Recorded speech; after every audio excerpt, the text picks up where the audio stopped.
To Steve for that very kind introduction. And good morning to all of you. Thank you so much for inviting me to be with you at State of the Net 2025. As Steve said, I'm here today to talk about the Privacy and Civil Liberties Oversight Board, our current projects, and our role moving forward. The board, as you may know, is also known as PCLOB, in what is widely understood to be one of the worst shortened named in Washington, and that's quite a feat. So for those of you who are unfamiliar with our agency, PCLOB was established by the September 11th Commission Act of 2007. Our mission is to ensure that the federal government's efforts to prevent terrorism are balanced with the need to protect privacy and civil liberties. I recognize, as Steve mentioned, that there's a lot of recent interest in PCLOB. My message to you today is a simple one. We are open for business. Our work conducting important independent oversight of the intelligence community has not ended just because we are currently sub-quorum. In fact, the board has been sub-quorum several times before, most recently from 2021 to 2022. Even then, our staff continued its important work. As recently as 3 years ago, the staff produced recommendations regarding CIA activity conducted pursuant to Executive Order 12333 under what the board called Deep Dive 2. You're welcome to review these staff recommendations on our website. This time, however, we're in a stronger position than ever before to continue our mission work during a sub-quorum period. This is largely because we have a new policy. This past October, the CORIT board adopted a new governing policy to ensure that our operations could continue more fully than they could have before if the board went sub-quorum. That policy provides quite a bit of flexibility within the bounds of our enabling statute. It provides for significant and substantive work to continue to move forward the analysis and reports produced by our professional staff. And it provides for that work to be publicly released as long as one member remains. PCLOB members have always relied on a professional staff of lawyers, policy analysts, and technologists, most with backgrounds in national security, privacy, and civil liberties. Their work continues as we speak on the many projects that the board voted to open while it had a quorum. Among those is a review of the intelligence community's implementation of Executive Order 14086, which I know is of particular interest to many of you and to our partners in Europe. Under the sub-quorum policy I just mentioned, with my approval, the agency may publish staff reports with recommendations to the intelligence community on open projects. Those reports can also be made public and provided to Congress. Our new sub-quorum policy also makes it clear that I may direct substantial work in my individual member capacity. Under my authority, the agency may request documents from executive branch departments, perform interviews and take statements from government officials and non-governmental advocates and experts, receive briefings from them, and obtain public testimony from them. I can also, in my individual official capacity, issue reports and white papers, advise the President and officers of the executive branch, and brief members of Congress and their staffs, as well as testify before Congress. It is true, of course, that without at least 3 members, the board cannot act at its fullest capacity. Among other things, until I am joined by 2 more members, the board can't officially open new projects. But that does not mean we cannot lay the groundwork for them. Let me turn now to a few of our current projects and talk a bit about what I hope our future projects will be. Of particular note to this audience, as I mentioned, the PCLOB staff is going to continue diligently working on the board-approved oversight project on enhancing safeguards for U.S. signals intelligence as established by EO 14086. This is in conjunction with what's known as the EU-US Transatlantic Data Privacy Framework. But before I describe what we will do, let me review for you what the board has already done. As requested by the executive order, the board provided advice to the Attorney General on the selection of members of the Data Privacy Review Court. The board also reviewed and provided advice on the intelligence agency's Attorney General guidelines as updated to implement the privacy and civil liberties safeguards in the executive order. And this past July, the board fully participated in the first joint US-EU review of the Transatlantic Data Privacy Framework. Now, the PCLOB has 2 further duties that we agreed to assume pursuant to the executive order. First, we will review the implementation of the updated policies and procedures that the intelligence agency has adopted pursuant to EO 14086. Our review will ensure that those policies are consistent with the enhanced safeguards contained in the executive order. Second, we will review the redress process established by the executive order. The board voted to open a project covering both of those tasks last fall, and the staff has been working diligently since then. Our team is coordinating with the Office of the Director for the National Intelligence and the administrators of the Data Privacy Review Court. As of last week, 8 intelligence community agencies have provided us with hundreds of pages of material describing their implementation of the executive order. These include, among other items, training materials for intelligence community employees so that they may comply with the executive order's added safeguards. Next, I'd like to turn to domestic terrorism, which is another key investigation that the board approved and that our team continues to pursue. Our domestic terrorism work is proceeding along 2 lines of effort. First, how do the government's counter-disinformation efforts impact the free speech of American citizens? And second, do the government's efforts to counter domestic terrorism uniquely affect the privacy and civil liberties of particular groups? For that second question, we're especially looking at whether those impacts may be disproportionate to the actual threat. The staff had made progress on this investigation since it was opened some time ago. I have spoken before about the importance of this project in my individual official capacity. Specifically, I'm committed to moving forward rapidly in our current investigation into the government's efforts to counter speech it labels mis, dis, and malinformation.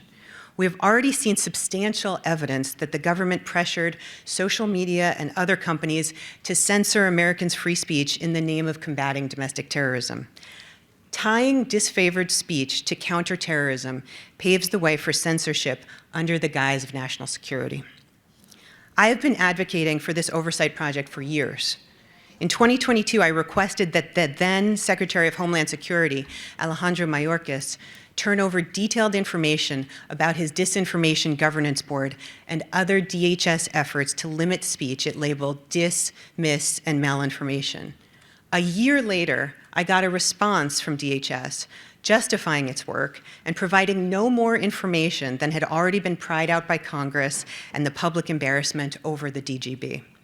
I am hopeful that our renewed efforts with the current administration will yield more transparency, and I hope that we will be able to recommend safeguards to prevent improper government coercion to suppress speech in the future. Another of our open projects is examining facial recognition in aviation security. The board has been working for years on this important topic to consider both the operational benefits as well as privacy and civil liberty concerns with the use of facial recognition in airports. These new technologies have now become almost ubiquitous. I know this is a key area of interest for many in Congress as well as the flying public. We're moving forward expeditiously with this report. Finally, the last project I will highlight today is the update to our 2023 report concerning Section 702 of the Foreign Intelligence Surveillance Act, or FISA. As you may be aware, the board published a detailed 300-page report on Section 702 in the fall of 2023. Those familiar with our work may know that my former colleague, Member Richard DeZinno, and I wrote an extensive separate statement that functioned largely as a minority report. In our separate statement, we were highly critical of the FBI. We specifically called out the troubling FISA abuses that predicated the national security investigation related to the 2016 presidential transition. While many of the most egregious violations did not involve Section 702, Member DeZinno and I heavily criticized the FBI's failure to follow its own rules with regard to that program. We recommended major structural and cultural reforms to the FBI. We also recommended additional safeguards to prevent future abuses of the program. Specifically, we issued several recommendations to guard against potential political weaponization and misuse of the Section 702 program going forward. Our goal was to maximally protect privacy and civil liberties while maintaining the crucial national security value of the program. I was glad to see that Congress adopted many of our recommendations. Section 702 is again up for reauthorization next spring. In anticipation of that, the past board opened a new project on Section 702 to focus on recent changes to the program and evaluate the effects of both the reforms the intelligence community voluntarily adopted and those that Congress mandated. We will be working on this in the sub-quorum period, and I hope that we can issue the update either as a staff report or hopefully as a board report when a new quorum is confirmed. Finally, there are a number of other timely issues that the board should investigate, that I believe the board should investigate, such as the debanking of people alleged to present terrorism threats. As many of you have likely heard, there are worrisome allegations that the government may have used its counterterrorism authorities to pressure financial institutions into cutting off disfavored customers. People are concerned about these stories.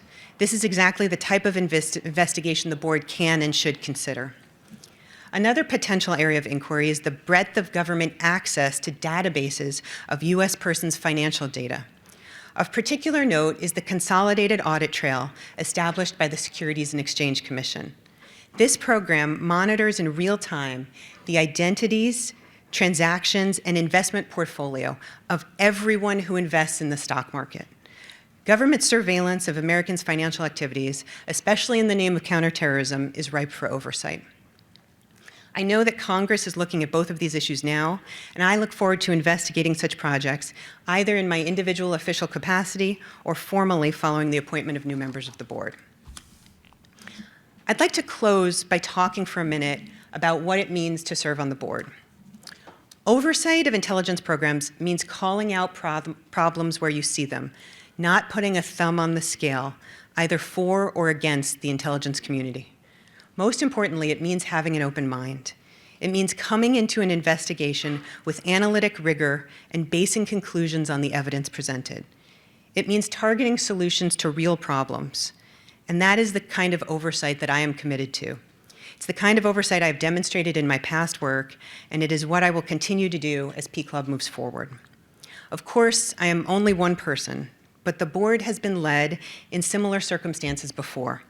In 2017 and 2018, one Republican led the board. In 2021 and 2022, 2 Democrats were the only members. One of my board colleagues, who is speaking at this conference later today, was one of those 2 Democrats. Just last week, he said, quote, "Americans should not be fooled into thinking that board members have partisan agendas. Just because there's only one member now does not mean our work stops or ceases to be meaningful. With the aid of our excellent staff, the agency can continue our important advice and oversight projects until new members join us. And now with our new sub-quorum policy, it can do so with greater ability than ever before." I hope I've provided you all with an explanation of how the P-Club is continuing to contribute to independent oversight of the U.S. intelligence community. We are open for business, we are moving forward, and our team is fully engaged. We're full steam ahead. Thank you.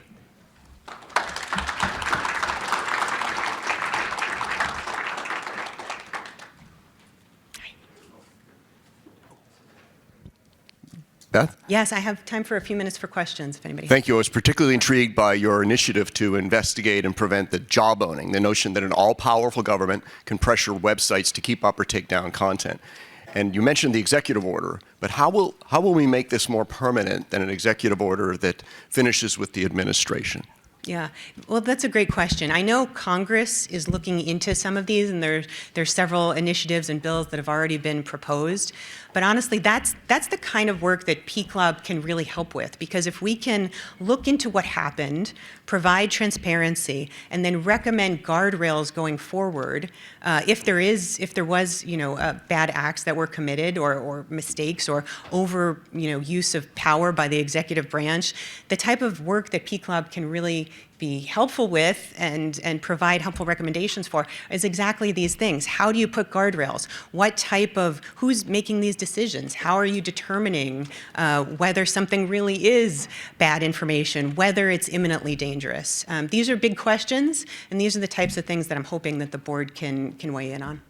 Sure. Hi, Jake LaPeroux, Center for Democracy and Technology. I'm a bit surprised to hear kind of how much you seem to be saying that the board is engaged in business as usual amid the current firings. I'm curious, do you believe that if the president has the ability to fire members of P-Club without cause effectively to fire members of P Club for any reason, including investigating matters that he doesn't want investigated, does that undermine the independence and effectiveness of the board? And do you think that that should be allowed in the future? Thanks, Jay. So, I don't think it's appropriate for me to comment on the president's personnel decisions. I would refer you to our statute, which doesn't, unlike some other statutes, doesn't have for-cause protections. But what I'm focused on is our ability to continue to operate moving forward.